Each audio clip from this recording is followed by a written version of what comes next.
ஓம் ஸ்ருதி ஸ்மிருதி புராணானாம் ஆலயம் கருணாலயம் நமாமி பகவத்பாதம் சங்கரம் லோகசங்கரம் சங்கரம் சங்கராச்சார்யம் கேசவம் பாதராயணம் சூத்ரபாஷ்யகிருதௌ வந்தே பகவந்தः புனः புனः நிதயே சர்வவித்யானாம் விசேஷே பவரோகிணாம் குரவே சர்வலோகானாம் தக்ஷிணாமூர்த்தயே நமः. ஓம் சகனா பவது சகனௌ புனக்து சக வீர்யங்கரவாவகை தேஜஸ்வினாவதீதமஸ்து மா வித்விஷாவகை. ஓம் சாந்தி சாந்தி சாந்தி. பஞ்சதசி. நம ஸ்ரீ சங்கரானந்த குருபாதாம்புஜன்மனே சவிலாச மகாமோக கிராக கிராசைக கர்மணே. இன்னைக்கு நம்ம பார்க்க வேண்டியது மூணாவது ஸ்லோகம். படிச்சிடலாம். சப்தஸ்பர்ஷதயோ வேத்யா வைச்சித்ர்யா ஜாகரே பிருதக் ததோ விபக்தா தத் சம்பித். பிரிச்சுக்கணும். சம்பித் ஏக, அது சந்தி ரூலு. ஏக ரூப்யான வித்யதே, அங்க தைக்கியன் இருக்கும். தைய சம்பித்துன்னு பிரிச்சுட்டு ஏக ஏக்கிய ஏக்கிய ரூப்யான வித்யதே அப்படி அன்வயம் பண்ணிக்கணும். சப்த ஸ்பர்ஷாதயோ வேத்யா வைச்சித்யா ஜாகரே பிருதக் ததோ விபக்தா தத் சம்பித்து. ஃபர்ஸ்ட் இத்து போடணும். சம்வித்துக்கு ஃபர்ஸ்ட் இத்து, அது ஐயோட ஏவோட சேரும்போது தான் இத்தாகும். அதனால சம்பித்து ஃபர்ஸ்ட் இத்து. ஏக்கிய ரூப்யான்ய வித்யதே. சரி, ஐக்கிய ரூப் தான். வித்து போட்டு ஐக் போட்டுக்கலாம். எஸ், சத்தத் சம்பித்து ஐக்கிய ரூப்யான்ய வித்யதே. அது ஏக்க ரூபம் தான், அது ஐக்கியன் சந்தி ரூப். ஓகே. இப்போ ஃபர்ஸ்ட் ஸ்லோகத்துல வித்யாரண்ய முனி இதனுடைய ஆத்தர். நமஸ்காரம், குரு நமஸ்காரம் முதல்ல முடிச்சாரு. அதுக்கப்புறம் என்ன செய்துகிட்டு இருக்கிறாரு அப்படிங்கறத நம்ம பார்த்தோம். கிராக கிராசைக்க கர்மனே, சிஷ்யனுடைய சம்சாரத்தை முழுவதுமாக, அஜ்ஞானத்தை முழுவதுமாக. என்னங்க முழுவதும் அப்படின்னா, அஜ்ஞானத்தோட விளைவு ரெண்டு, ஒன்னு ஆவரணம், இன்னொன்னு விக்ஷேபம். அந்த ரெண்டையும் முழுமையாக விழுங்குவதையே கர்மனே தொழிலாக கொண்டவராக இருக்கிற அந்த குருவுக்கு நமஸ்காரம். அடுத்தது இந்த ஸ்லோகத்துல ஃபர்ஸ்ட் ரெண்டு ஸ்லோகத்துல அனுபந்த சதுஷ்டயம்னா என்னன்னு பார்த்தோம். அனுபந்த சதுஷ்டயம் என்றால், ஒரு புக்கை படிக்கணும் அப்படின்னா அதற்கு யாரு குவாலிபிகேஷன், அதிகாரி, அதை பத்தி ஆத்தரே சொல்லுவாங்க. யார் இதை படிக்கலாம், அதிகாரி. அதுக்கு ஒரு வார்த்தை போடுவாங்க, நாம அதுல இருந்து புரிஞ்சுக்கணும். அதிகாரி இஸ் ஈக்குவல் டு அப்படிங்கிற மாதிரி எல்லாம் ஸ்லோகம் எழுத மாட்டாங்க. நாமமே சூக்ஷ்மா புரிஞ்சுக்கணும் யாரு அதிகாரி அப்படிங்கும் போது. இந்த இடத்துல நாம பார்த்தோம் நிர்மல சேத்தசா, அவங்கதான் அந்த வேர்டு செகண்ட் ஸ்லோகத்தில் இருக்கிற நிர்மல சேத்தசா, அவங்கதான் அதிகாரி, குவாலிஃபைடு பர்சன்ஸ். நிர்மலம்னா ராகத்வேஷத்திலிருந்து மலத்திலிருந்து விடுபட்ட மனம். ராகத்வேஷத்திலிருந்து மலம் சொல்லுவோம். அதுக்கெல்லாம் ராகத்வேஷம், மதம், ஆச்சரியம், கர்வம், பொறாமை, அதிலிருந்து விடுபட்ட மனதுதான் நிர்மல சேத்தசாம். அவங்கதான் qualified person to study Panchadasi அப்படின்னு பார்த்தா. இப்ப குவாலிபிகேஷன் ஆயிட்டு படிக்கணுமா அப்படிங்கிறது கிடையாது. குவாலிபிகேஷன் இருக்கவங்க தான் இந்த புக்கை கையில் எடுப்போம். படிக்க படிக்க அதை வளர்த்தி கொண்டு புரிஞ்சுக்கணும் அப்படிங்கிற அதிகாரி. அதுக்கு அடுத்தது விஷயம். நான் என்ன subject matter of this book என்ன அப்படின்னா, தத்துவசிய, அந்த வேர்டு எடுத்துக்கலாம். விவேகம், இதையும் எடுத்துக்கலாம். நான் தத்துவத்தை பத்தி பேச போறேன் அப்படிங்கிறது விஷயம். அதுக்கு அடுத்தது அதிகாரி, விஷயம், பிரயோஜனம். அது நம்ம என்ன எடுத்துக்கலாம், சம்சாரத்திலிருந்து விடுபடலாம், மோக்ஷ பிராப்தி, துக்க நிவிருத்தி, ஆனந்த பிராப்தி. இது எந்த வேர்டு காமிக்குது, கிராக கிராசைக்க கர்மனே, அஜ்ஞானம் இல்லாமல் ஆக்கக்கூடியது. சோ இந்த அனுபந்த சதுஷ்டயத்தை அவர் ஃபர்ஸ்ட் இன்ட்ரோடக்ஷன்ல ரெண்டு ஸ்லோகத்துல வச்சுட்டார். இப்ப இந்த ரெண்டாவது ஸ்லோகத்தை நம்ம பார்த்தா மீனிங் பார்த்திருப்போம். தத் பாதாம் புருக ஹந்த்வ, அதாவது அம்பு தத் பாத எப்படி பிரிக்கணும்? செகண்ட் ஸ்லோகத்துடைய ஃபர்ஸ்ட் வேர்டு தத்து பாத அம்பு. தத் பாதம்னா அவருடைய பாதம், குருவுடைய பாதம் தான். அவர் என்ன சொல்றாரு? அம்பு ருகங்கிறாரு. அந்த இடத்துல அன்பு ஜென்மனேனர். ஃபர்ஸ்ட் ஸ்லோகத்துல தாமரைக்கு அம்புனா வாட்டர், ஜென்மனேனா தண்ணீரில் தோன்றிய மலர். எது? தாமரை நம்ம எடுத்துக்கிட்டோம் குறிப்பா. இந்த இடத்துல என்ன சொல்றாரு? தாமரைக்கு இன்னொரு வேர்டு அம்பு ருக. ருக் மீன்ஸ் டு க்ரோ, ருக் டு க்ரோ. இங்க அம்பு ருக, தண்ணீரில் வளர்கின்ற. அந்த அர்த்தத்தினால தாமரை போன்ற பாதங்களை துவந்த்வ சேவித்து. குரு சேவை, குரு சேவை ரொம்ப முக்கியங்கிறதுக்கு சொல்றாரு. குருனா அந்த காலத்துல அவங்க ஆசிரமத்துல ஒன்னா வளருவாங்க. குரு சொல்ற வேலையே குறிப்பால் அதுவும் எப்படி செய்யணுமா குருவுக்கு. குரு வாய் திறந்தெல்லாம் சொல்ல மாட்டாரு, எழுந்து வச்சு இது செய்யலாம் சொல்ல மாட்டாரு. அவங்களே சிஷ்யர்களே குறிப்பால் உணர்ந்து குரு இதை அடுத்தது எதிர்பார்ப்பாரு, நாம அந்த வேலையை செய்யணும் அப்படின்னு செய்யக்கூடிய சேவை பேர் தான் குரு சேவை. அதை செய்யும் போது எதுக்காக குரு சேவைன்னு பார்த்தா, மனதில் இருக்கிற ராக துவேஷங்கள் விடுபடுவதற்கு குரு சேவைங்கிறது ரொம்ப முக்கியம். அதான் குரு சேவை. துவந்த்வ தத் பாதாம்புருக துவந்த்வ சேவித்ததனால் அப்படின்னா காலை தொட்டு கும்பிடுறதுங்கிறது பிசிக்கல் ஆக்ஷன். அடுத்தது இன்னொன்னு அர்ப்பணம். அவர் ஒருத்தர் காலை தொட்டு கும்பிடுற அப்படின்னா என்ன அர்த்தம்? அவரிடம் சரண்டர், குருவிடம் அர்ப்பணா புத்தி. நம்மளுடைய புத்தியை திறந்து வைக்கிறது. Open mindedness towards Guru is very important in learning சாஸ்திரம். அதைத்தான் இங்க சொல்றாரு துவந்த்வ. ஏன்னா சேவைங்கிறது பிசிக்கலா ஒர்க் பண்றது எடுத்துக்கலாம், மனதளவில் ஸ்ரத்தா டுவர்ட்ஸ் குரு அண்ட் சாஸ்திரம். பணிவு, குருவிடம் ஒரு பணிவு, அடக்கம், ஓப்பன் மைண்டட்னஸ். அடுத்தது சேவ நிர்மல, குரு சேவா. அந்த அவருக்கு செஞ்ச சேவையினால நிர்மல சேத்தசாம். சேத்தசாம்னா மனது, நிர்மல மலரகித. மலம் என்பது நம்ம மனதில் இருக்கிற மலம். அதுதான் இங்க சாஸ்திரம் சொல்லுது. கோபம், ராகம், துவேஷம், கர்வம், பொறாமை இதெல்லாம் விடுபட்ட மனது. அதுதான் குவாலிஃபைடு மைண்ட், வேற ஒண்ணும் கிடையாது. நம்மகிட்ட இருக்கிற அந்த கோபம், பொறாமை, விருப்பு, வெறுப்பு, ஒருத்தர் பார்த்தா விருப்பு, ஒருத்தர் பார்த்தா வெறுப்பு, ரெண்டும் ஒரு அமைதியான மனம், நிர்மலம் சேத்தசம். அப்படிப்பட்ட மனதை பெற்றவர்கள். சரி, இத்தனை பேர் புக் எழுதிட்டாங்க. செகண்ட் லைன்ல அவர் எதுக்கு விளக்கம் கொடுக்குறாரா? வேதாந்தத்துல ஆல்ரெடி ஏகப்பட்ட புக்கு வந்தாச்சு, நீங்க ஏன் மறுபடியும் எழுதணும் அதே விஷயத்த அப்படின்னு கேட்டா, சுகபோதாய. யாரு? போதம்னா அறிந்து கொள்ளுதல், சுகம்னா எளிதாக புரிந்து கொள்வதற்காக நான் எழுதுறேங்கிறாரு. ஏன்னா இத உபனிஷத்துக்கள் படிக்கணும் அப்படின்னா எடுத்துன்னு போய் அதை நம்ம படிக்க முடியாது. இந்த மாதிரி கிரந்தங்கள்லாம் கொஞ்சம் சைட் பை சைட் படிச்சுட்டே வந்தோம்னா தான் உபனிஷத்துக்கள் புரியும், என்ன சொல்லுதுன்னே புரியும். அதுக்கப்புறம் விசாரம் செய்யறதுக்கு அடுத்த ஸ்டேஜ். அதை புரிந்து கொள்வது ரொம்ப கஷ்டமா இருக்கிறதுனால ஸ்டூடெண்ட்ஸுக்கு ஈஸியா அந்த அனலிட்டிக்கல் ரீசனிங் எல்லாம் கொண்டு வந்து கொடுக்கறதுக்காக நான் என்ன பண்ணிருக்கேன், இந்த கிரந்தத்தை எழுதுனேன். சுக போதாய சிஷ்யா, யார்கள் படிக்க வராங்களோ அவங்க ஈஸியா புரிஞ்சுக்கிறதுக்காக. எதை பத்தி? தத்துவசிய. தத்துவசிய அப்படின்னா தத்துவம், அதாவது தத்துவம் அப்படின்னு என்னன்னு பாத்தீங்கன்னா உண்மை தத்துவம் சொல்லுவோம். ஆக்சுவலா தத்துவசிய, தத்துவம்னு ஒரு வேர்டு எடுத்துக்கலாம், அதுதான் தத்துவசியா இருக்கு இல்லையா? தத்துவம் தான் என்ன இருக்குது? தத்துவசிய. இப்ப தத்துவம்னா என்ன? அந்த வேர்டை ஆராய்ஞ்சு பார்த்தோம்னா தத்துனா அது அப்படின்னா அது ஈஸ்வரன். தத்துவம்ங்கிறது நீங்க சமஸ்கிருதத்துல ஒரு வேர்டு இருக்கு, துவம்னா நீன்னு ஒரு அர்த்தம் இருக்கு. நாம என்ன எடுத்துக்கூடாது, தத்து துவம் அசிங்கிற அந்த மீனிங் வரக்கூடாது. இந்த இடத்துல துவம்ங்கிறது மனிதத்துவம், மிருகத்துவம் சொல்றோம் இல்லையா, அந்த துவம். எதனுடைய துவம்? தத்து, ஈஸ்வனுடைய தன்மை, உண்மைத்தன்மை. அத தத்துவசிய, அத சுகமாக அறிந்து கொள்வதற்காக.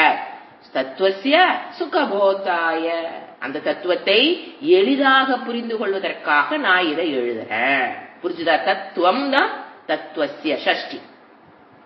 தத்துங்கிறது ஈஸ்வரன், துவம்ங்கிறது அவருடைய சொரூபம், உண்மைத்தன்மையா ஈஸ்வரனை, இறைவனை பற்றிய ஞானம். அதை எளிதாக புரிந்து சுகபோதாய சதுர்த்தி, அதை அறிந்து கொள்வதற்காக நான் இதை எழுதுறேங்கிறது நாம ஆட் பண்ணிக்கணும். ஏன்னா இவர் ஸ்லோகங்கள்லாம் பாத்தீங்கன்னா சூத்திர ஃபார்ம்ல தான் எழுதிப்பார் நிறைய. அதாவது என்ன சொல்லுது, சொல்லுவாங்க இல்லையா, சொல்லின் செல்வன் ஆஞ்சநேயன் அப்படின்னு என்ன நடக்குதுன்னு பாத்தீங்கன்னா, சொல்ல வேண்டிய கருத்துக்களை ரொம்ப குறைவான வார்த்தைகளின் மூலமாக மக ஆழமான அந்த இடத்துக்கு ரொம்ப பிராம்டான வார்த்தைகளை போட்டு கரெக்டா பேசக்கூடியவர். அது மாதிரி இவரு சொல்லின் செல்வன் இவர். அதாவது பலவளான்லாம் பேசிட்டு இருக்க மாட்டாரு. சூத்திரம் என்னது? ரொம்ப குறுகிய சொல்லி ஆழமான கருத்துக்களை கொண்டு வரக்கூடிய சூத்திரம். அல்பாட்சரம் சூத்திரம் சொல்லுவோம். அல்பாட்சரம் குறைவான எழுத்துக்களை பயன்படுத்தி கொண்டு வரக்கூடியது, ஆழமான கருத்துக்களை கொண்டு வரக்கூடியது பேர் சூத்திரம். இவருடைய ஸ்லோகமே கிட்டத்தட்ட சூத்திரம் மாதிரிதான் இருக்கும். அப்ப என்ன பண்ணணும்? இங்க பாத்தீங்கன்னா நாம தத்துவசிய சுகபோதாய நிறுத்திட்டாரு. அதற்காக நான் எழுதுறேங்கிற வார்த்தை நாங்க இல்ல, அதை நம்ம ஆட் பண்ணி புரிஞ்சுக்கணும். அந்த மாதிரி இருக்கிற பேர் தான் சூத்திரம் சொல்லுவாங்க. ஆக்சுவலி அது சூத்திரம் கிடையாது, ஸ்லோகம். அவர் அதையவே சூத்திர லெவல் எழுதியிருக்காரு. தட் ஷோஸ் த என்ன சொல்லுது, அந்த லாங்குவேஜ் ஸ்கில் அந்த அளவுக்கு அவர்கிட்ட இருந்திருக்குங்கிறத நம்ம பார்க்கலாம். Language skill, Sanskrit language skill அவருக்கு அந்த அளவுக்கு இருந்திருக்கு. அடுத்து என்ன சொல்ற? விவேக அயம் விதீயத்தே. விவேக, விவேகம்ங்கிற வேர்டு பாத்தீங்கன்னா என்னென்ன சொல்லலாம்? அறிவுங்கிறதுக்கு விவேகம் யூஸ் ஆகும், விசாரம் அப்படிங்கறதுக்கும் விவேகம் யூஸ் ஆகும். அடுத்தது விசாரத்துடைய பலனுக்கும் நம்ம விவேகம்ங்கிற வேர்டு யூஸ் பண்ணுவோம். ஏன்னா விவேகங்கிற வேர்டு போது கொஞ்சம் சிந்திச்சு இந்த மூணுல எதை அப்ளை பண்ணணும், இந்த இடத்துக்கு எது கரெக்டா இருக்கும், கான்டெக்ஸ்டுக்கு எது கரெக்டா இருக்குங்கிறது நம்ம புரிஞ்சுக்கிறது ஒரு பெரிய விஷயம். ஏன்னா சில இடத்துல அது அறிவு ஞானத்துக்கு என்ன சொல்லுவோம்? விவேகம்.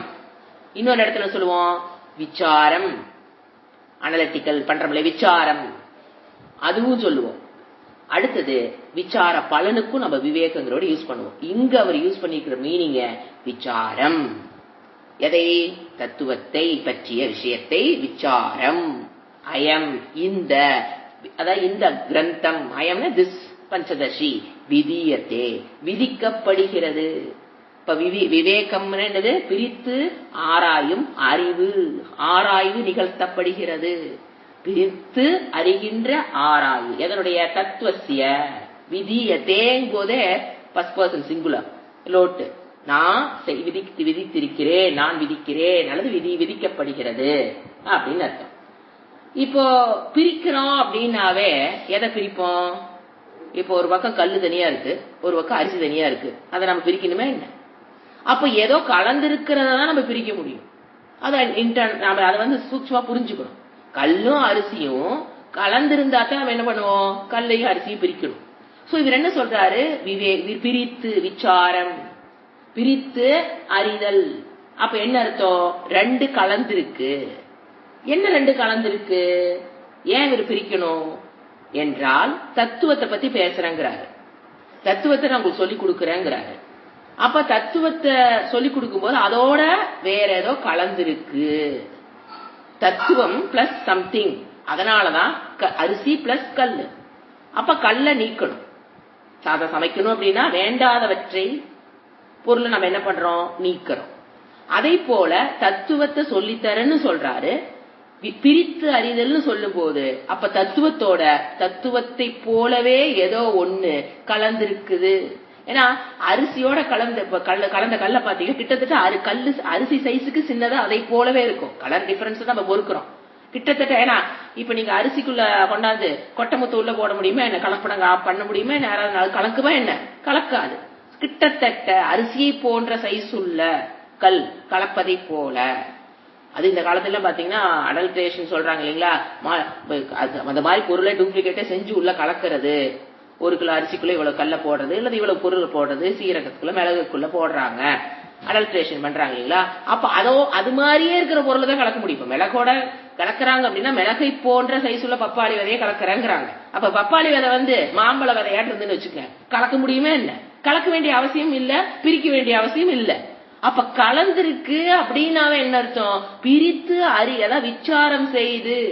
கல்லையும் அரிசியும் பிரிக்கிறோம்னா we have to physically put some effort to பிரிக்கிறதுக்கு. அதே போல இங்க என்ன ரெண்டு கலந்திருக்கு? தத்துவத்தோட வேற ஏதோ கலந்திருக்கு. நாம அதுக்கு என்ன வச்சுக்கலாம்? தத்துவம் அல்லாத விஷயம். அரிசியோட கல்லு கலந்திருக்கு அப்படின்னா அரிசியோட ஏதோ ஒண்ணு கலந்திருக்கு. அப்ப எது? தத்துவத்தோடு தத்துவம் அல்லாத விஷயம் கலந்திருக்குன்னு நம்ம புரிஞ்சுக்கணும். தத்துவமும் தத்துவம் ஆப்போசிட். தத்துவம் அல்லாத, தத்துவத்தை போன்ற அப்படி எடுத்துக்கணும். தத்துவத்தை போலவே இருக்கும், ஆனா போலதான். தத்துவமும் தத்துவத்தை போன்ற ஒரு விஷயம் கலந்திருக்கிறதுனாலதான் நமக்கு பார்த்தோன்னா விசாரம் செய்யாமல், வேதங்கள் படிக்காமல், குரு புக்கேன விசாரம் செய்யாமல் நம்மளால என்ன பண்ண முடியல, பிரிக்க முடியலை. சோ அதனால இவர் என்ன பண்றாரு, அந்த பிரித்து அறிவதற்கு உண்டான ஹெல்ப் இவர் படம். ரெண்டு கலந்திருக்கு, அதை ரெண்டையும் உங்களால சுயமா பிரிக்க முடியாது. அதை பிரிக்கிறதுக்கு உண்டான விசாரத்தை நான் இந்த அத்தியாயத்துல பண்றேன். அப்ப என்ன சொல்றாரு, தத்தை பிரித்து உங்களுக்கு காமிக்கிறேன் அப்படின்னா, இறை தத்துவத்தை உங்களுக்கு புரிய வைக்க முயற்சி செய்கிறேன் அப்படின்னு அர்த்தம். இறை தத்துவத்தை உங்களுக்கு புரிய வைக்கிறதுக்கு நான் முயற்சி செய்யறேன். பரம்பொருளை நிர்ணயம் செய்தல். இப்ப இந்த பஞ்சதசியினுடைய இது எப்படி இருக்குன்னு பாத்தீங்கன்னா, அமைப்பு. இப்ப தத்துவ போதம்னு ஒரு அமைப்பு சொல்றோம் இல்லையா, இந்த மாதிரி அதிகாரித்துவம், ஜீவை, அது மாதிரி இங்க சாப்டர்ஸ் எப்படி பிரிக்கலாம். Coming to the shloka. First பாத்தீங்கன்னா ஜீவ ஸ்வரூப நிர்ணயம். ஏன்னா ஃபர்ஸ்ட் அத்தியாயம் பாத்தீங்கன்னா என்டையர்லி டிஃபரெண்டான அத்தியாயம் மற்ற சாப்டர்ஸோட. ஏன்னா இது கம்ப்ளீட் எல்லா விஷயங்களும் கவர் பண்ணிருப்பாரு. வேதாந்தத்துடைய A to Z எல்லாமே இங்க இருக்கும். அதனால நிறைய டாபிக்ஸ் வரும். இதுக்கு பின்னால வர தலைப்புகள்லாம் பாத்தீங்கன்னா இதுல இருக்கிற ஏதோ ஒரு தலைப்பு எடுத்து அவர் அது ஃபுல்லா அத்தியாயம் ஃபுல்லா எழுதியிருப்பார். சோ பிரிக்க வேண்டியதெல்லாம் நமக்கு இருக்காது.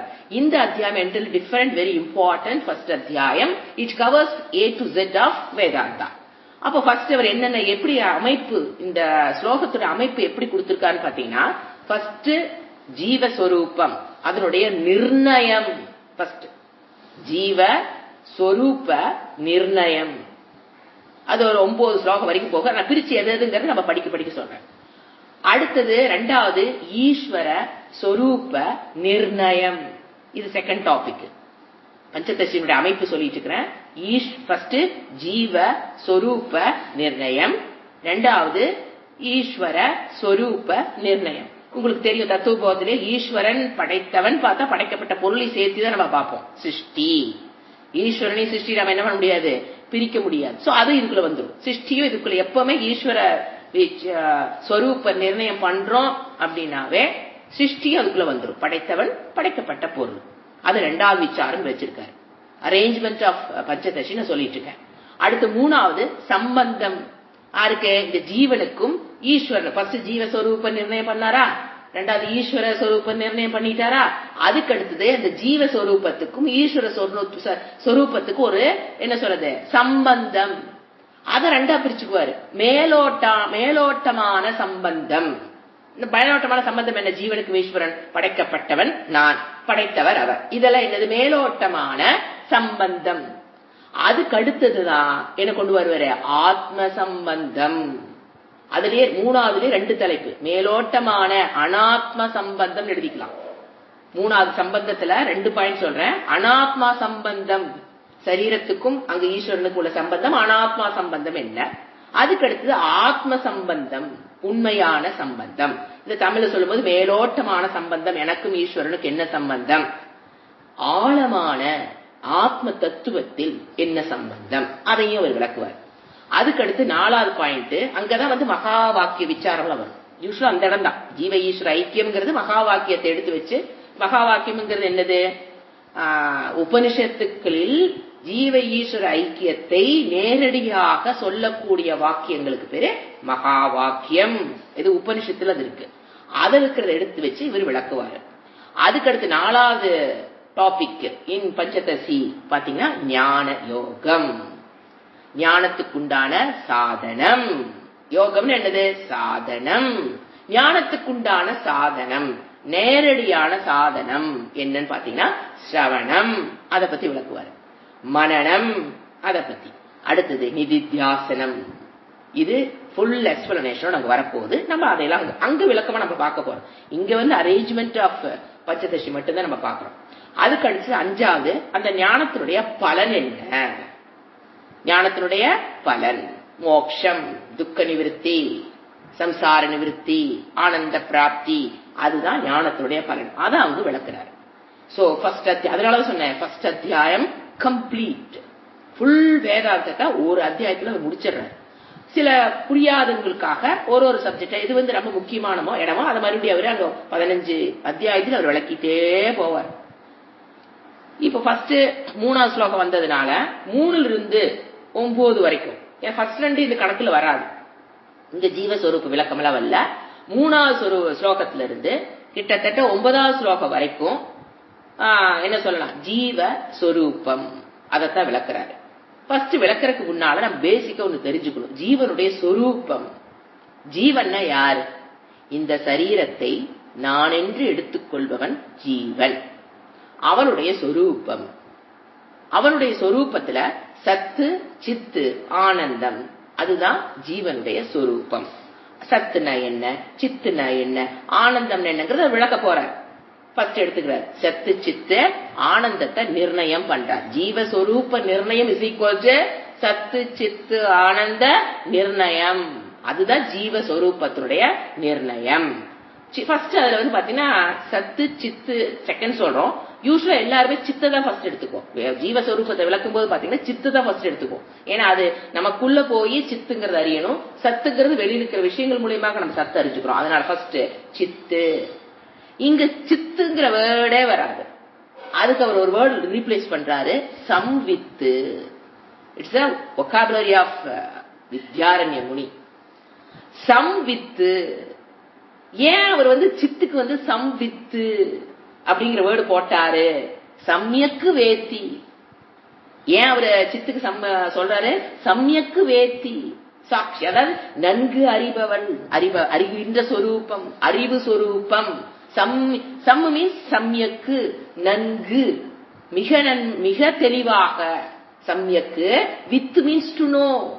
அதான சமஸ்கிருதம் படிச்சிருக்கீங்களா? With to know. இங்க சம்வித்து, மிக தெளிவாக அறியக்கூடியவள், அறியக்கூடியது.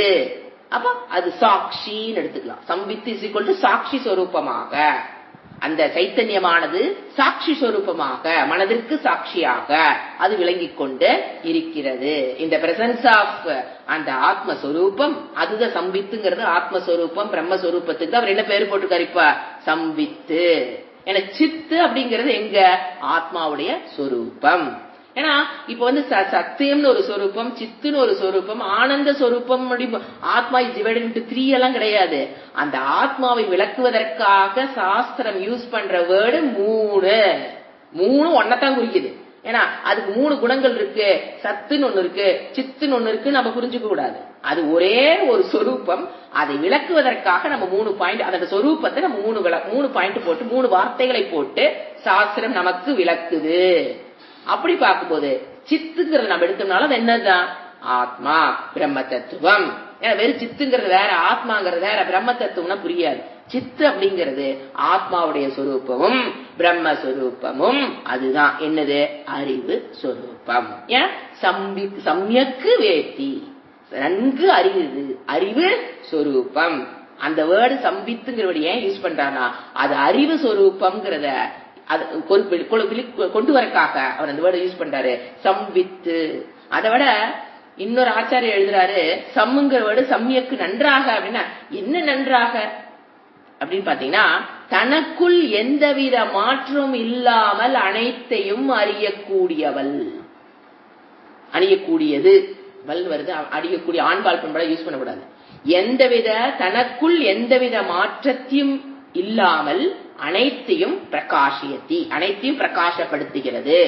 தன்னைத்தானே அது பிரகாசப்படுத்துகிறது, மற்ற பொருள்களையும் அது பிரகாசயத்தி, பிரகாசப்படுத்துகிறது. அதனால என்ன சொல்றோம்? சம் வித் அறிவு சொரூபம் தான். ஆத்மாங்கிறது என்னதான்? ஜஸ்ட் நப்தி, அறிவு. அந்த அறிவு சொரூபம் தனக்குள் எந்த மாற்றமே. ஏன் பாத்தீங்கன்னா அறிவுங்கிறதுல நமக்கு மாற்றம் நமக்கு தெரியுது. அந்த அது வந்து அறிபவன் வந்து பிரமாத்தான்னு சொல்லுவோம். இப்ப நீங்க வந்து இப்போ ஒரு பொருளை காமிக்கிறேன், உள்ள அந்த உள்ள என்ன வருது? அறிபவன். அந்த பென்சில் கான்சியஸ்னஸ் சொல்லுவோம், அதுதான் உள்ள இருக்கும். அதுக்கடுத்து இன்னொரு பொருளை தூக்கி காமிக்கிறேன், செல்போன் கான்சியஸ்னஸ். இப்ப உங்களுக்குள்ள என்ன தெரியுது? அறிவில் மாற்றம் வந்துகிட்டதான் இருக்கு. எப்படிங்க மாறாத அறிவு? டவுட் வரும். ஏன்னா ஒரு பொருள் அறியும் போது உள்ள அறிவு மாற மாதிரியே இருக்கு. கண்டிப்பா மாறுது. மாறினாத்தான் நம்ம அடுத்த பொருள் காமிக்கும் போது அடுத்த பொருள் என்ன நம்ம சொல்லுவோம். அந்த அறிவு மாறிக்கொண்டிருக்கிற அறிவு என்பவன் பேரு, அதை அறிபவன், அதுக்கு பேர் பிரமாத்தா. அது ஆத்மா அல்ல. மாறிக்கொண்டிருக்கிற அறிவு ஆத்மா அல்ல. ஏன்னா மாறிக்கின்ற அந்த அறிவு, அந்த மாறுகின்ற அறிவு எங்க வருது? விருத்தி, மனதில் மாற்றம் வருது. அப்கோர்ஸ் ஒரு இந்த பொருள் அறியும் போது இந்த கான்சியஸ்னஸ், இதை பற்றிய உணர்வு, அந்த பொருள் அறியும் போது அந்த பற்றிய பேனா, பென்சில், டம்ளர், புக்கு, இந்த மாதிரி book consciousness, pencil consciousness, TV consciousness, cellphone consciousness, phone consciousness, book consciousness, pencil consciousness, rubber consciousness, இப்படி ஒரு ஒரு அறிவு மாறிட்டு தானே வருது. இங்க எப்படிங்க மாறாத அறிவு? அந்த மாறுகின்ற அறிவு இருக்கு பாத்தீங்களா உங்களுக்குள்ள, அது ஆத்மா அல்ல. அது மனதில் வருகின்ற விருத்தி மாறிக்கிட்டே இருக்குது. ஆனா நாம என்ன பண்றோம், அதை நான் எடுத்துக்கிறோம். அதை தாண்டியதுதான் ஆத்மா. ஏன்னா இந்த அறிவு மாறிட்டு இருக்கு. மாறிக்கொண்டிருப்பது என்ன கிடையாது. அதனாலதான் சொன்னேன், சம்வித்து, தனக்குள் எந்த மாற்றம் ஏற்படுத்தாத அறிவுதான் சம்வித்துங்கிற வேர்டனோட விளக்கம். சம்வித்துங்கிற ஒரு வேர்டு எடுத்தோம்னா 1 hour கிளாஸ் எடுக்கலாம். So loaded words. தனக்குள் எந்த விதமான மாற்றம் அடையாத ஆத்மா அறிவு அப்படின்னா இந்த விருத்தி வருது பாத்தீங்களா, பென்சில் கான்சியஸ்னஸ், அதை பற்றி அறிவு, ரப்பர் கான்சியஸ்னஸ், புக்கு கான்சியஸ்னஸ், இந்த மாதிரி மாறிக்கிட்டு இருக்கும் போது இந்த விருத்தியில் தான் மாற்றம். ஆத்மாவில் மாற்றம் இல்லை, மனதில் விருத்தியில் மாற்றம். இந்த மனம் ஜடம். அப்போ எப்படி என்னால அறிய முடியுது? பொருளும் ஜடம், நீங்க எந்த பொருளை பாக்குறீங்களோ அதுவும் ஜடம். மனதில் அதனுடைய விருத்தி வருது, அதுவும் ஜடம். யார் அறிவது? அங்கதான் ஆத்மா. அந்த விருத்தியின், அது தயானந்தர் சரஸ்வதி சுவாமிகள் சொல்லும் போது அந்த ஒரு விருத்தி இப்படி நசுக்கி பாருங்கப்பா அப்படின்னு. ஒரு விருத்தி வருது பாத்தீங்களா, அதுக்குள்ள கொஞ்சம் பிசுக்கி பாருங்க. அந்த விருத்தி வெளியில இருக்கிற பொருளும் ஜடம், நீங்க உள்ள அறிகிற மனமும் ஜடம் போது எப்படி நம்மளால யார் அறிகிறது என்றால் அந்த விருத்தியை பிரகாசப்படுத்துவதுதான் ஆத்மா, சைத்தன்யம். That is the pure conscious சொல்லுவோம். இதெல்லாம் பாரு, pencil consciousness, rubber consciousness, cellphone consciousness, book consciousness, இதெல்லாம் மாறுகின்ற அறிவு. இந்த மாறுகின்ற அறிவுக்கு ஆதாரமாக இருப்பது யாரு?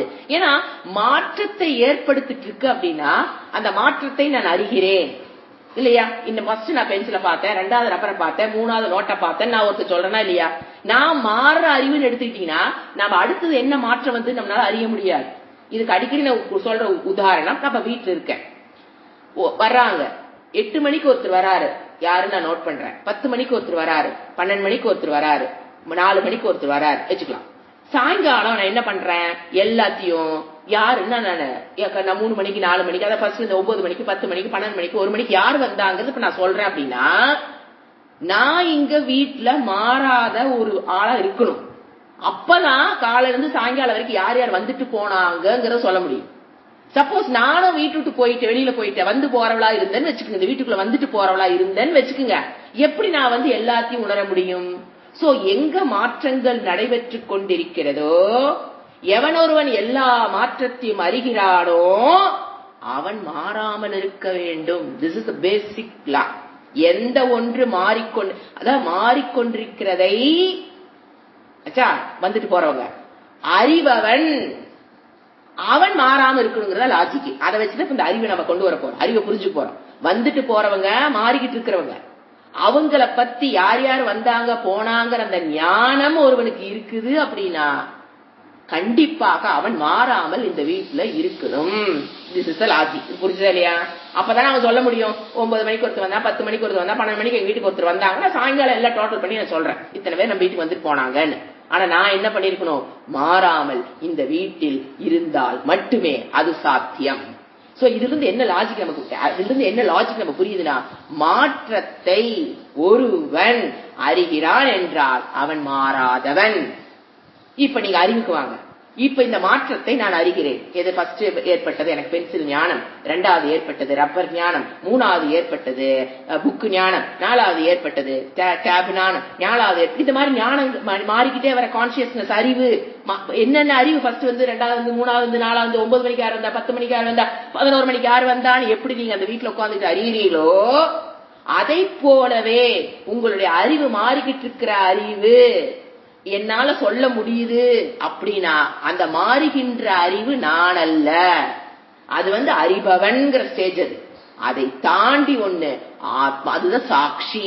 நான் இந்த வீட்டுல இருக்கிறேன் அப்படின்னா நான் என்னது சாட்சி. எத்தனை பேர் வந்துட்டு போனாங்கிறத நான் என்ன பண்ணிட்டு இருக்கிறேன், சாட்சியாக பார்த்து கொண்டிருப்பவள்.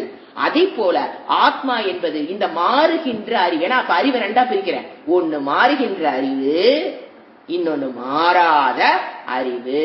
இந்த ரெண்டு இருந்தா மட்டும்தான் மாறுகின்ற அறிவை நான் அறிய முடியும். ஏன்னா நானும் மாறிக்கிட்டே இருந்தேன்னு வச்சுக்கோங்க, இன்னைக்கும் எப்பவும் போயிட்டு போயிட்டு நானும் வர மாதிரி இருந்துன்னு வச்சுங்க, எப்படி சொல்ல முடியும்? யார் யார் வந்தாங்க என்னால எப்படி சொல்ல முடியும்? அதை போலவே எனக்குள் ரெண்டு விதமான அறிவு. ஏன்னா சம்பித்து மாறாத அறிவு. ஏன்னா அவர் எதுக்கு சொல்ற வராரு, சம்பித்துங்கிற வேர்டு என்ன சொன்னேன், சம்பித்துங்கிறதுக்குள்ள இவ்வளவு அர்த்தம் இருக்கு. இந்த ஒரு வார்த்தைக்கு இவ்வளவு அர்த்தம் இருக்கு.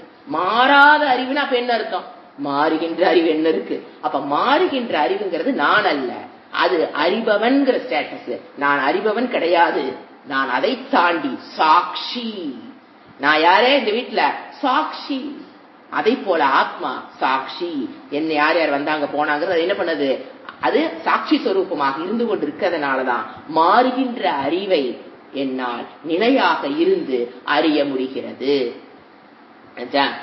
இப்போ இந்த ஸ்லோகம் பாத்தீங்கன்னா 3 மெயின் கருத்து. அது நான் முதல்ல சொல்லிட்டேன், ஒரு ஸ்லோகமும் ஒரு சூத்திர மாதிரி. ஈச் ஸ்லோகம் will take 1 hour or 1.5 hour, சிலதெல்லாம் 1/2 hour ஆகும். இப்ப நம்ம என்ன பண்றோம், 3 கருத்துகள் இந்த ஸ்லோகத்துல என்ன சொல்றாருன்னு தெரிஞ்சுக்கிட்டு தான் நீங்க வார்த்தைக்குள்ளே போக முடியும். So loaded shloka. ஃபர்ஸ்ட் என்னென்ன கருத்து சொல்றாரு, நான் அதுக்கு காரணம் சொல்லிடுவாரு. நான் இந்த 3 கருத்து சொல்றேன், நான் ஏன் சொல்றேன், லாஜிக், நான் ஏன் இதை சொல்றேங்கிறதையும் சொல்லிடுவாரு. So easy to digest. First என்ன சொல்றாரு, இப்போ என்ன எடுத்துக்கிறாரு பாத்தீங்கன்னா ஜாகிரத அவஸ்தை எடுத்துக்கிறார். ஜாகிரதை என்ன, விழிப்பு நிலை. மறந்து போயிலையே, ஜாகிரத அவஸ்தாக்கா எங்க படிச்சோம், அதை எதை அப்ளை பண்ணிக்கிட்டே இருக்கணும். தத்துவபோதம்ங்கிறது அப்படி ஃபிங்கர் டிப்ல வச்சுக்கிட்டே இருக்கணும். ஜாகிரத அவஸ்தானா என்ன அர்த்தம், எந்த ஒரு நிலையில் இந்திரியங்கள் மூலியமாக எனக்கு ஞானம் ஏற்பட்டு கொண்டிருக்கிறதோ அதுக்கு பேரு ஜாகிரத அவஸ்தா. இந்திரியங்கள் நன்கு செயல்பட்டு இந்திரியங்கள் மூலியமாக எனக்கு ஞானம் ஏற்பட்டிருக்கிற இந்த விழிப்பு நிலை, விழிப்பு நிலைக்கு டெஃபினிஷன் சொல்றேன். அந்த அவஸ்தை ஃபர்ஸ்ட் எடுத்துக்கிறாரு. ஜாகிரத அவஸ்தையில எதை நான் பாக்கிறனோ எல்லாமே எப்படி பாக்குற, பின்னத்வேன ஜானாதி. பின்னம்னா வேறு வேறு. நான் பாக்குற பொருள்கள் எல்லாம் ஒன்றுக்கொன்று வேறுபட்டது. என்ன சொல்றாரு, ஒன்றுக்கொன்று அது வேறுபட்டது. First point. அது ஏங்க இது நமக்கு தெரியாதாங்க, அதை வச்சு எங்க கொண்டு கூட்டிட்டு போறேன்னு பாருங்க. நான் ஜாகிரத அவஸ்தையில பார்த்தனா பென்சில் வேற, ரப்பர் வேற, நோட்டு வேற, எல்லாம் வெவ்வேற. First point. பின்னத்வேன வெவ்வேறாக, ஜானாதி பரஸ்பரம் பின்னாக ஒன்றுக்கொன்று வேறுபட்டது. இரண்டாவது பாயிண்ட், அந்த விஷயத்துக்கும் அத அறிகின்ற அறிவுக்கும் என்ன இருக்கு, வேறு. சம்பித்து வேறு, இதை அறிபவன் வேறு, அறிபடு பொருள் வேறு. இரண்டாவது பாயிண்ட் பின்ன. அது பின்னம்னா வேறுபட்டது. இந்த பொருள்கள் வெவ்வேறா இருக்கு, அதை அறிபவன் வேறு, இந்த பொருள்கள் அதிலிருந்து வேறுபட்டது. சோ இந்த நான் பாக்குற ஜாகிரத அவஸ்தையில என்னென்ன பொருள்கள் நான் பாக்குறேனோ அதெல்லாம் அறிபவனிடமிருந்து வேறுபட்டது. இது இரண்டாவது பாயிண்ட். மூணாவது பாயிண்ட், யார் இதை அறியறானோ சம்பித்து ஏக்கக, அது ஒன்று. இந்த 3 கருத்தை ஒரே ஸ்லோகத்தில் கொடுக்கிறார். ஏன் ஃபர்ஸ்ட் இது கொண்டா ஹேத்துன்னு சொல்லுவோம். இந்த 3 பாயிண்ட் சொல்லிட்டாரா, இந்த 3 ஹேத்து அதாவது நமக்கு புரிஞ்சாலுமே அவர் காரணம் சொல்றாரு. என்ன சொல்றாரு, ஏன் இப்படி உலகத்துல வேறு வேற நான் பாக்குறேன் அப்படின்னா அதுக்குன்னு ஒரு குணம் இருக்கு. வைச்சித்திரியம் அப்படிங்கிற வேர்டு யூஸ் பண்றாரு. வைச்சித்திரியம் விசித்திரமாக இருக்குது. விசித்திரம்னா ஆச்சரியம் அப்படி இல்ல, பின்னாகா விஷயாகா, விஷயாகா பின்னாகா, ஒன்னொன்னுக்கு ஒரு குணம் இருக்கு. இப்ப பென்சில் அப்படின்னா இதுக்கு ஒரு கலர், இதுக்கு ஒரு சைஸ், ஷேப், இதனுடைய யூசேஜ், இது ஒரு குணத்தோடு இருக்கு.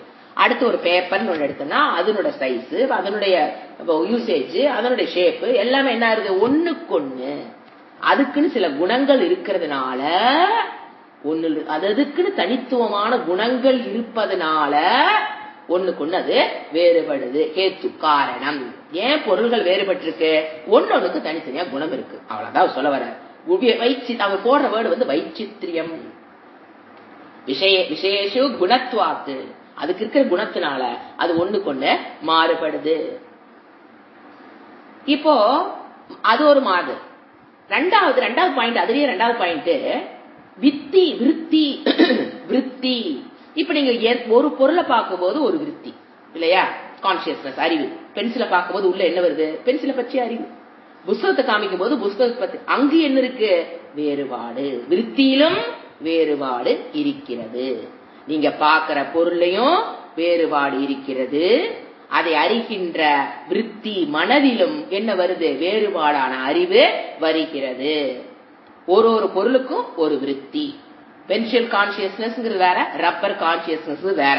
அப்படியே அந்த குணத்தை நமக்குள்ள விருத்தி காமிக்குது. ஏன்னா அந்த பொருள் அப்படியே ஆக்காரம் பண்ணி தான் நமக்கு அதை பத்தின ஞானத்தை நமக்கு கொடுக்குது. அப்ப விருத்தி என்ன ஆகுது? உள்ள மாறுபடுகிறது.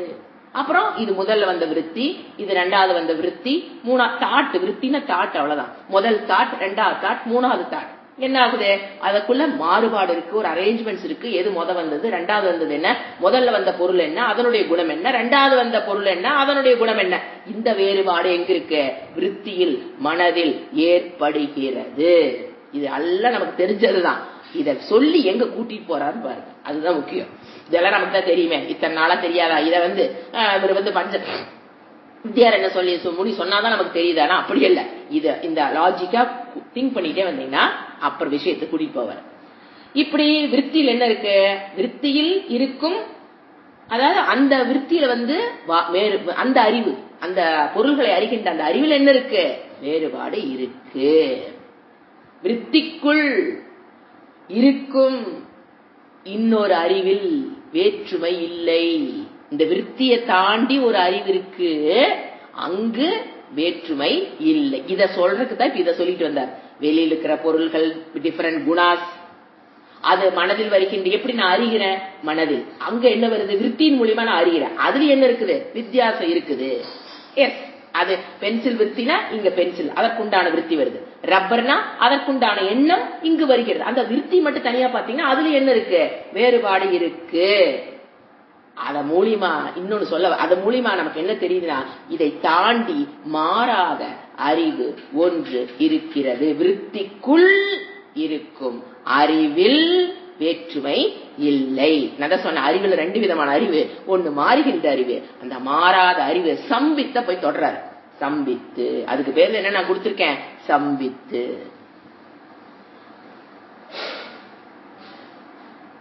இப்ப நம்ம மீனிங் போலாம். அந்த சம்பித்து மூணாவது பாயிண்ட் ஏக்க, அது ஒன்று அப்படிங்கறது. அதுக்குண்டான காரணம் அவர் சொல்லல, விளக்கத்தை நம்ம பார்த்தோம்னா இப்ப இந்த ஓரளவுக்கு இந்த மூணு இப்ப என்னென்ன சொல்றாரு? மூணு கருத்துக்கள். ஒன்னு, விஷயங்கள் வேறுபட்டது. ரெண்டாவது, அதை அறிகின்ற விருத்தியில் வேறுபாடு இருக்கு. ஆனா சம்பித்துங்கிறது மாறாத அறிவு, அது ஒண்ணு. இதுதான் மூணு கருத்து. இப்ப இதனுடைய மீனிங் பாத்தீங்கன்னா இந்த மூணுக்கு எப்படி அவர் விளக்குறாருன்னு பாக்கலாம். ஃபர்ஸ்ட் வேர்டு, மூணாவது ஸ்லோகத்தை படிக்கணும். படிச்சாச்சு, ஓகே. ஃபர்ஸ்ட் வேர்டு என்ன எடுத்துக்கலாம்னா ஜாகரே. எங்க இருக்கு? சப்த ஸ்பர்ஷாதயோ வேத்யா வைச்சித்ரியா ஜாகரே பிருத்தக்கு. அங்க இருக்கு ஃபர்ஸ்ட் லைன்ல கல்லா, second quarter. Meaning Tamil meaning எழுதிக்க, விளக்கம். ஜாகரே ஜாகிரத அவஸ்தையில், சப்தமி ஜாகிரத அவஸ்தையில் முன்னாள் வேர்டு வந்துடணும். வேத்யாஹா, செகண்ட் வேர்டு வேத்யாஹா, அறியப்படுகின்ற. ஜாகிரத அவஸ்தையில் வேத்யாஹா. ஸ்லோகத்துல 1 2 3 போட்டுங்க வேர்டு, அப்பதான் புரியும்.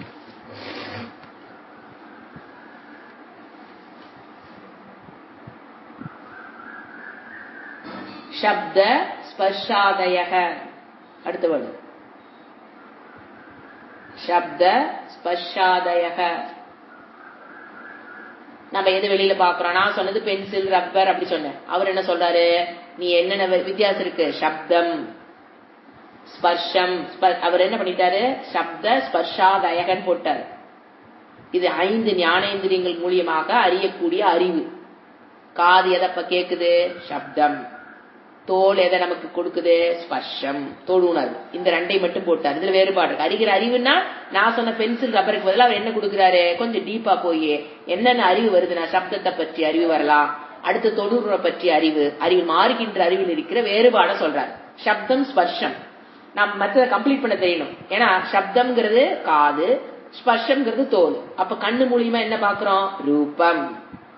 மூக்கு மூலியமா என்ன பாக்குறோம்? கந்தம், வாசனை. இதெல்லாம் நம்ம ஆட் பண்ணிக்கணும். ரசம், நாக்கு மூலியமாக ரசம். அவர் 2 மட்டும் கொடுத்திருக்காரு. ஆதய போட்டாரு. சப்த ஸ்பர்ஷாதயக ஆதிபதம். ஆதிபதம் பிரிங்ஸ் ரசம், கிராணம், கந்தம் தான் கிராணம், கந்தம் எழுதிக்க வாசனை. அடுத்தது தொடு உணர்வு அவர் கொடுத்துட்டாரு. டேஸ்ட் ரசம். ரசம், கிராணம், ரூபம். இது 3 விட்டுருக்காங்க. ரூபம்ங்கிறது கண்ணு மூலியமாக வரக்கூடிய அறிவு. அறிவில் எத்தனை இந்த பேசிக்கான இந்த மாற்றம் தான் நம்ம ஒன்னொன்னா பாக்கிறோம். மாறுகின்ற அறிவு. ஆதயக சப்தரச ரூப ஸ்பர்ஷ கந்தம் முதலியவைகள் குணங்கள். விசித்திரியாத்து, அது என்னவா இருக்குது? பலவாக இருக்கிறது. விசித்திரம்னா பலவாக இருப்பதால்.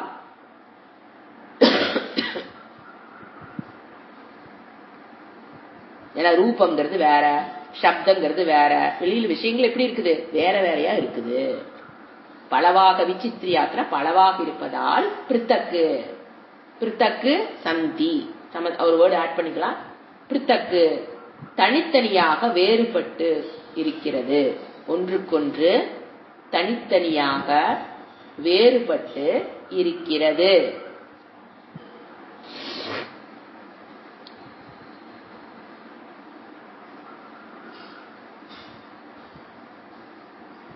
தனித்தனியாக ஒன்றுக்கொன்று வேறுபட்டு இருக்கிறது.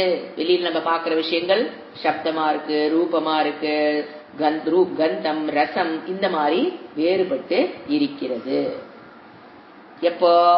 ஜாகிரத அவஸ்தையில் நீங்க வெளியில அழிகின்ற பொருள்களில் வேறுபாடு இருக்கு.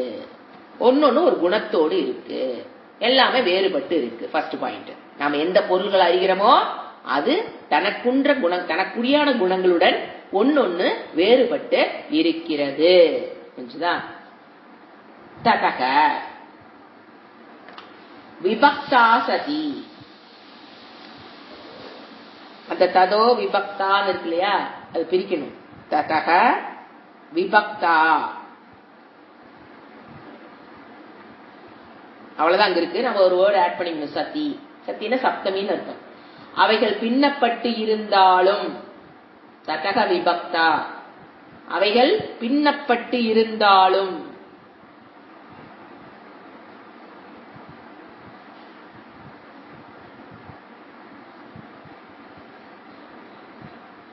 தத்து சம்பித்து, சம்பித்தானது, சம்பித்து மாறாத அறிவு, சைத்தன்யம், கான்சியஸ்னஸ், சித். இதுதான் சம்வித்துனுடைய விளக்கம். சம்வித்தானது எப்படி இருக்குது? இதெல்லாம் மாறுகின்ற அறிவு. சப்தத்தை பத்தின அறிவு வரலாம், ரூபத்தை பத்தின அறிவு வரலாம், வாசனை பற்றிய அறிவு வரலாம், டேஸ்ட் ரசத்தை பத்தின அறிவு மாறிக்கிட்டு இருக்கு. ஆனா ஏகரூபத்வாத், ஒரே ரூபமாக,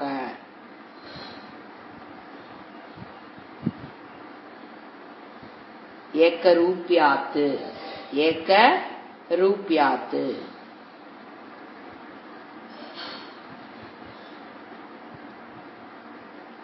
ஒரே ரூபமாக, ஒரே ஒரு ரூபம். அந்த மாறாத அறிவு என்னது? ஒரே ஒரு ரூபம். அங்க மாற்றம் கிடையாது. ஒரே ஒரு ரூபமாக. ந வித்யதே, பின்னப்படாமல் இருக்கிறது.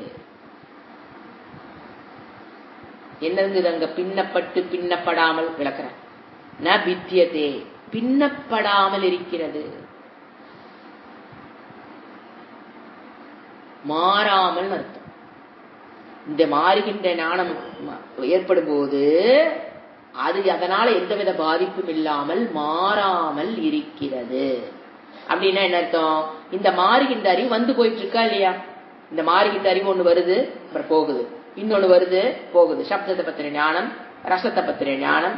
ஏன்னா நான் சொன்னது பென்சில் ரப்பர் ஈஸியா புரிஞ்சுக்கிறா சொன்னேன். இவர் என்ன சொல்றாரு? சப்தத்தை பற்றிய ஞானம் வருது போகுது, ரசத்தை பத்திர ஞானம் டேஸ்ட் அந்த ஞானம் வருது, அந்த அறிவு வருது, அந்த கான்சியஸ்னஸ் வருது போகுது.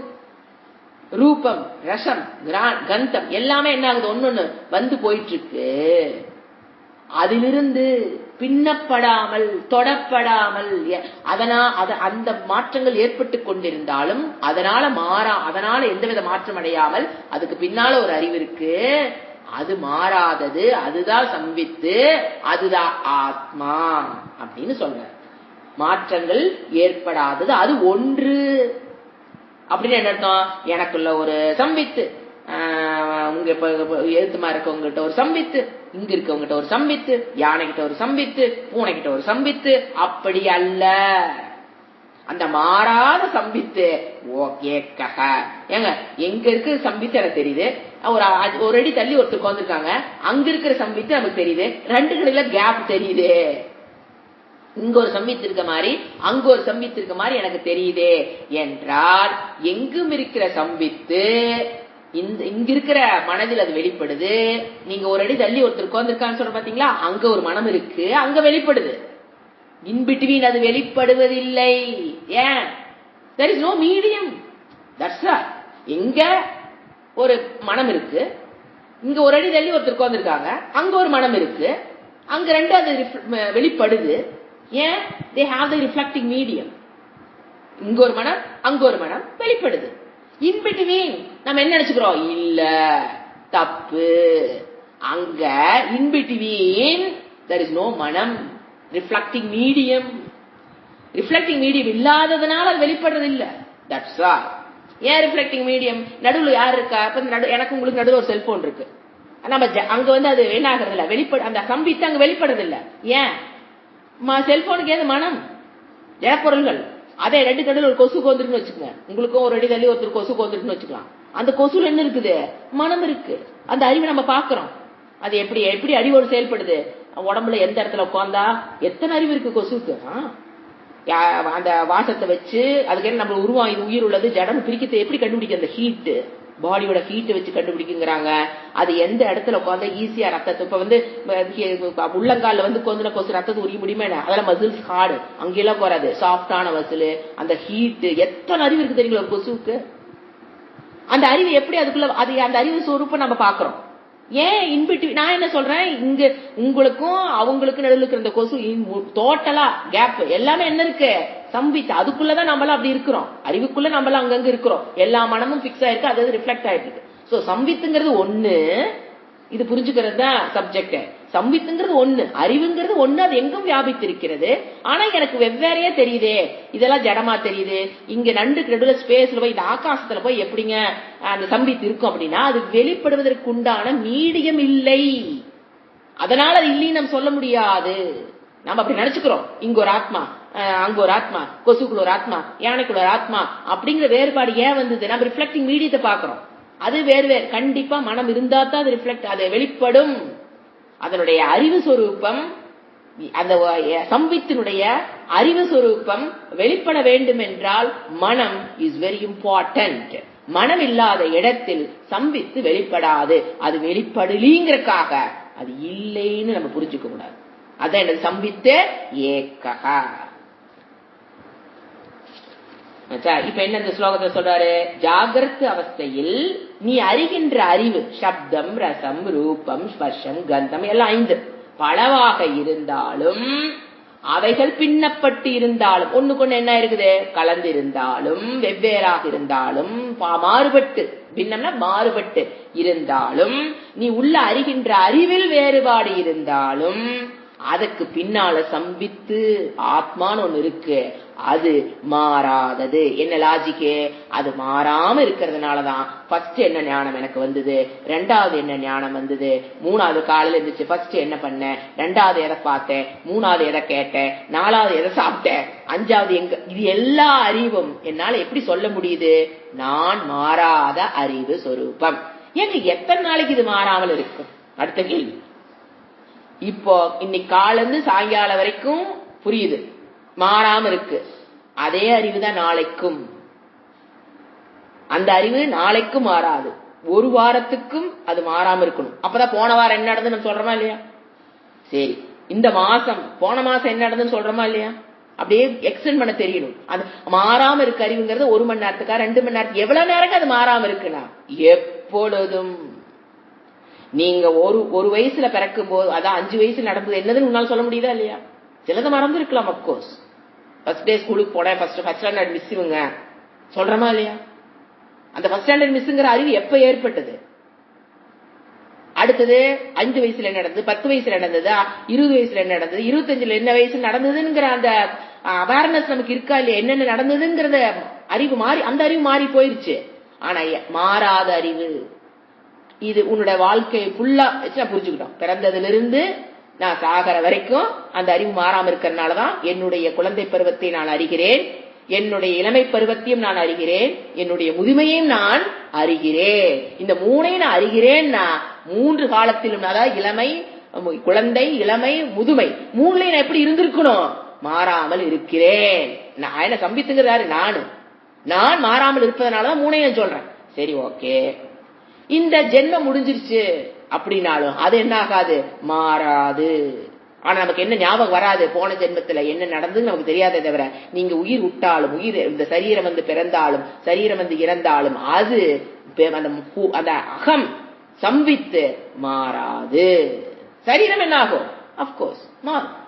ஏன்னா நம்ம இப்ப மனித சரீரம், அடுத்த சரீரம் இன்னொரு மனித சரீரம் எடுக்கிறோம்னு வச்சுக்கிட்டா கூட அந்த சரீரம் மாறும். ஆனா அந்த சம்பித்து ரிஃப்ளக்டிங் கான்சியஸ்னஸ் அது ஒன்று, அதுதான் சம்பித்து. அதாவது ஆத்மாவுக்கு அவர் கொடுக்கிற இன்னொரு பேர். ஏன்னா நம்ம இந்த இடத்துல ஆத்மாங்கிற வேர்டு யூஸ் பண்ண மாட்டோம், ஏன்னா அது குரு உண்டான மரியாதை. ஃபர்ஸ்ட் அது இது ஆத்மாவை தான் அவர் சம்பித்துன்னு புரிஞ்சுக்கிட்டோம்னா அதுக்கப்புறம் நம்ம யூஸ் பண்ற வேர்டு என்னவா தான் இருக்கணும்? சம்பித்து. ஏன்னா ஏன் அவர் சொல்றாருன்னா மாறாத அறிவு. அப்ப பிரிக்கிறாரு பாருங்க. ஃபர்ஸ்ட் உட்கார்ந்தோடனே 2 பிரிச்சாரு. உனக்குள்ள 2 அறிவு இருக்கு. ஒண்ணு மாறுகின்ற அறிவு, அதை நீ எடுத்து வச்சிருக்கிற, அது நீ அல்ல. அது என்னது? பிரமாத்தான்னு சொல்லுவான். அறிபவனும் மாறிக்கொண்டுதான் இருக்கிறான். ஏன்னா பென்சிலை அறிபவன், நீ பேனாவை அறியும் போது பேனாவை அறிபவன் மாறானா இல்லையா? உள்ள இருக்கிற ஆளு. ரப்பரை அறிபவன், அவரு லாங்குவேஜுக்கு வருவோம். சப்தத்தை அறிபவன், ரசத்தை அறிபவன், கந்தத்தை அறிபவனும் மாறிக்கொண்டிருக்கிறான். நான் நினைச்சிருக்கிற அறிபவன் நம்ம ஆறாம இருக்க அந்த அறிபவனும் மாறிக்கொண்டிருக்கிறான். அந்த அறிபவனை தாண்டி அந்த அறிபவனை பிரகாசப்படுத்துகிற நான் அறிவு சொரூபம் மாறுவது இல்லை. அடுத்த ஸ்லோகம்.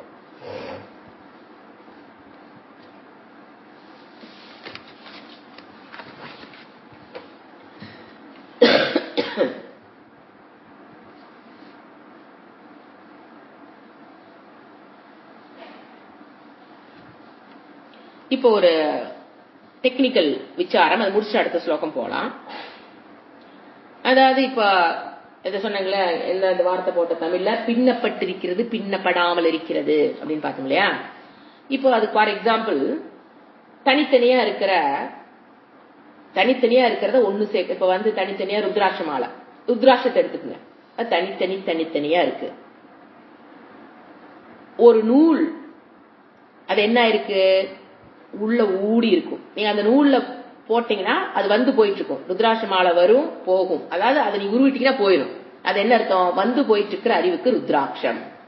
அந்த உள்ள இருக்கிற நூல் இருக்கு பாத்தீங்களா, இது சாஸ்திரம் கொடுக்கிற உதாரணம். அந்த மாதிரி 2 இந்த பெரிய சின்ன மாறுகின்ற அறிவுக்குள்ள மாறாத அறிவுங்கிற மாதிரி எல்லாம் இமேஜின் பண்ணிக்கூடாது. அந்த ஸ்ட்ரக்சர் அப்படியே கொண்டு வரக்கூடாது, கான்செப்டை மட்டும் எடுத்துக்கணும்.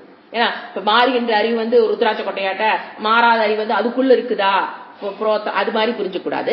ஒரு எக்ஸாம்பிள் கொடுக்கும் போது அது வந்து ருத்ராட்சம்ங்கிற அந்த மாலை, ருத்ராட்சம் இல்ல, நீங்க எந்த ஒரு பாசி எடுத்தீங்கனாலுமே அது மாறிக்கிட்டு இருக்கு. ஆனா உள்ள எப்படி இருக்குது அந்த நூல் மாறாமல், தனக்குள் எந்தவித மாற்றத்தையும் ஏற்படுத்தாமல், அது அப்படியே தானே இருக்கு, மாறாமல் என்றும் இருப்பதை போல. அதுதான் என்ன பண்ணுது, எல்லாத்தையும் ஒரு இடத்துல சேர்த்து வச்சிருக்கு. கண்ட பக்கம் கிடக்கிற பாசிய அது என்ன பண்ணி வச்சிருக்குது, ஒழுங்குபடுத்தி வச்சிருக்கு. அதுதான் ஆதாரமாக இருக்குது. அந்த மாறுகின்ற பாசிகளுக்கு இந்த நூல் எப்படி இருக்குது, ஆதாரமாக இருக்குது. தனக்குள் எந்தவித மாற்றத்தையும் ஏற்படுத்தாமல் இருப்பதனால் தான், அது நித்தியமாக இருப்பதனால் தான் இந்த என்ன பண்றது, ருத்ராட்ச மாளிகை எது, ருத்ராட்சத்தை பாசியை தாங்கிக் கொண்டிருக்கிறது. இதுக்கு டெக்னிக்கல் பாயிண்ட் என்ன சொல்லுவோம், இதுக்கு ஒரு நியாயம் இருக்கு, நான் சொல்ல எழுதிக்கங்க. வியாவிருத்தி அணுவிருத்தி நியாயம் சொல்லுவோம். வியாவிருத்தி அணுவிருத்தி எக்ஸாம்பிள் சொன்னோம் இல்லைங்களா, அதேதான். அணுவிருத்தினா மாறாமல் அந்த நூல், வியாவிருத்தி மாறுகின்ற.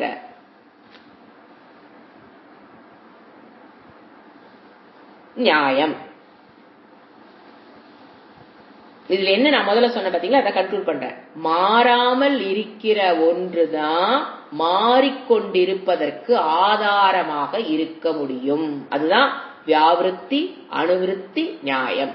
அந்த வியாவிருத்தினா மாறிக்கொண்டிருக்கிறதுக்கு, ஒரு பொருள் நீங்க பாக்குறீங்க மாறிக்கிட்டு இருக்கு அப்படின்னா அங்க அணுவிருத்தி மாறாத ஒன்று அங்க இருக்கணும் அப்படிங்கறதா இந்த நியாயத்தோட விலகு. டெக்னிக்கலா சொல்ற பாயிண்ட், ஜஸ்ட் இந்த வேர்ட்ஸ் ஞாபகம் வச்சுக்கிட்டா போதும். இந்த கிளாஸ் இந்த நியாயத்தை வச்சுதான் நம்ம எடுக்கிறோம் அப்கோர்ஸ். ஆனா இது இந்த நியாயத்தை வச்சுதான் நம்ம எடுக்கிற போது அந்த என்னன்னு தெரிஞ்சுக்கிட்டா போதும். இப்ப நான் சொன்ன கருத்துக்களை ஷார்ட் பண்ணி அந்த நியாயம் சொல்லுது, அவ்வளவுதான். கன்ஃபியூஸ் பண்ணிக்க வேண்டாம். என்ன சொல்லுது, வியாவிருத்தின்னு என்னது, மாறிக்கொண்டிருக்கிற ஒண்ணு. அணுவிருத்தி மாறாமல் இருப்பது அங்கு இருக்கணும், ஒன்றாக சேர்க்க.